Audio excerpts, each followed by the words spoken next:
So in this video, we will talk about the abdominal distension. The six common cause for the abdominal distension. It is mainly from the 6F. 6F means each and every word start from the letter F. Let's see what is it.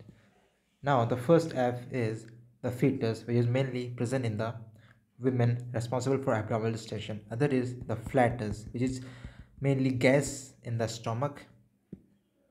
Other is the feces in the intestine due to constipation or any other thing, and other is fat, which can also lead to the abdominal distension.